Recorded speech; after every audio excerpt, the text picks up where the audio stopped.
There is a reason Africa is called the new frontier. Once revered for our resources, today's wealth lies in our people. People who build the cities that shape the future. People who know an idea in one place means business in another. A generation for whom technology means there are no borders, no boundaries. We are the new lions in a brave new world. Kings of the urban jungle. And there's a bank that puts the world in our pocket and the future in our hands. UBA, Africa's global bank.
President Buhari's administration is going to continue to update its achievements over the last 3 years. That will include the country now having its first indigenous professor of capital markets. So let's cross over to our Abuja studios and bring a familiar face on the program. Professor Uwaleke is live to us from there this day to discuss his professorship, now full-time professor, and that will be in the capital market. Professor, it's good to see you, and first and foremost, congratulations on this achievement as Nigeria's first professor of capital markets. What does it really mean? Thank you very much, Barson. Yes, of course, what it means is that the research focus will be geared more towards the capital market. Of course, before now, we haven't had any professor of capital market per se, based on assessed peer-reviewed publications.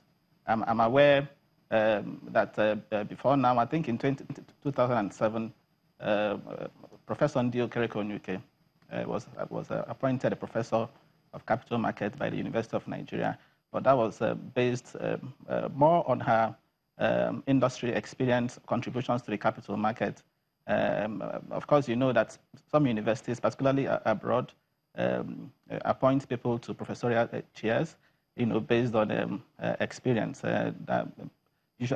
usually known as professors of practice.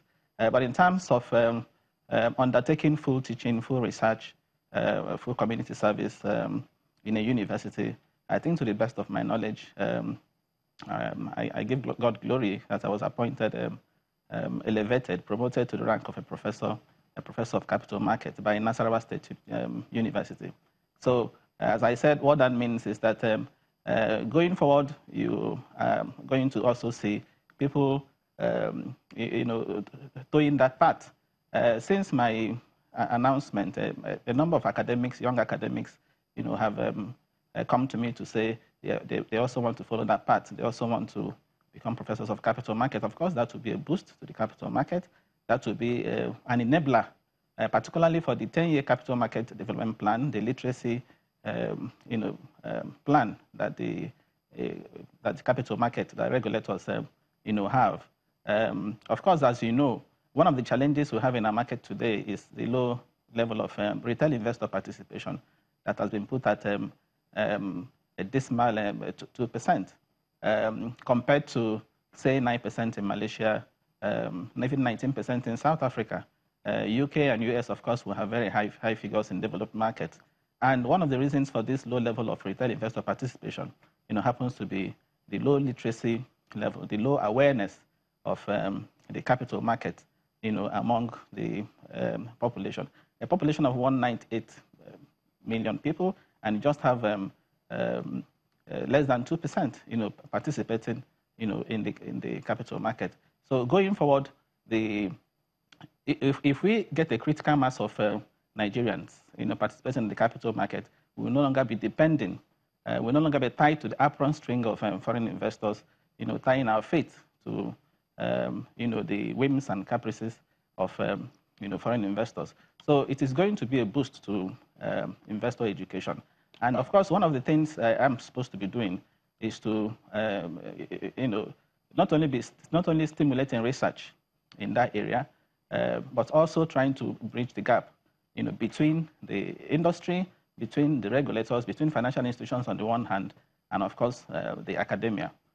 You will agree with me too, again, from my experience, from where I function, where I work, I can tell you that there is low level of capital market awareness, not only among students, but even also among academics.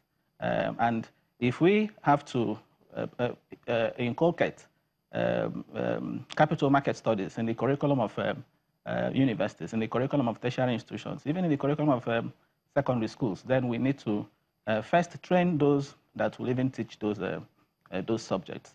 I was part of a team that was put together by SEC, Securities and Exchange Commission, some time ago, to design the curriculum that will be used in secondary schools. So there is need to continue to do, capacity building. And the major thing I also think my appointment, will serve to do will be to also, it will also send out a signal to the authorities there that the capital market is important, that we should begin to give attention to the capital market. No economy develops without the capital market, because it is a medium to long-term capital that develops the economy. Unfortunately for us here, you find in our economic, each time we constitute economic teams, or each time we do, we have economic programs, we hardly factor in the capital market. If you look at the speech made by the president yesterday, 37 paragraphs, no mention of the capital market. And for me, it was a missed opportunity. When the president came in 2015, in May 2015, the market capitalization was 11 trillion naira. Today is about 14 trillion naira. That's about an increase of 28%. That could have been mentioned by the president in that speech, and backed up, by the plans the administration has to also ramp up that capital market. If the president had said something like that they are committed to developing the capital market, they are committed to boosting confidence and bringing back investors, we can bet that will reverse the bearish trend we've noticed in the capital market, particularly in the equities segment